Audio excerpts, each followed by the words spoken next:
बहुत समय पहले अरावली पर्वतों के बीच बसा एक शांत राज्य था। उसके युवा और साहसी राजा वीरेंद्र को शिकार का बड़ा शौक था। एक दिन वो अकेले ही जंगल में निकल पड़े।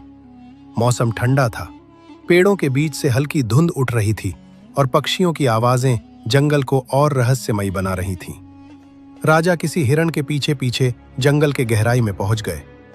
अचानक रात जैसी शांति छा गई और तभी उन्हें एक मधुर आवाज सुनाई दी, किसी के गाने की, जैसे हवा में खुशबू घुल गई हो।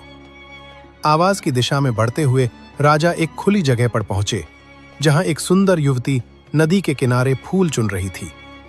उसके चेहरे पर चांद जैसी कोमल चमक थी और उसकी आंखें झरने की तरह साफ। राजा उसे देखते ही ठिठक गए।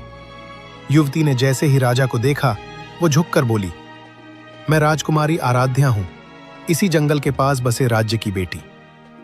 दोनों ने बात करना शुरू किया, पहले मौसम पर, फिर जंगल पर और फिर एक दूसरे के दिलों पर। राजा को उसका सरल स्वभाव भा गया और राजकुमारी को राजा की विनम्रता।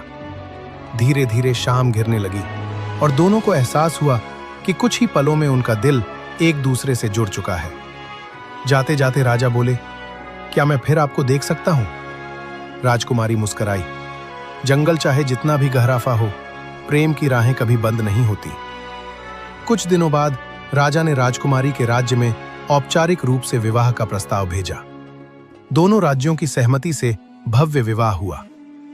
जंगल में शुरू हुई वो मुलाकात एक सुंदर प्रेम कथा बन गई और तब से लोग कहते हैं, जहां दिल सच्चे हों, वहां जंगल भी रास्ता दिखा देता है।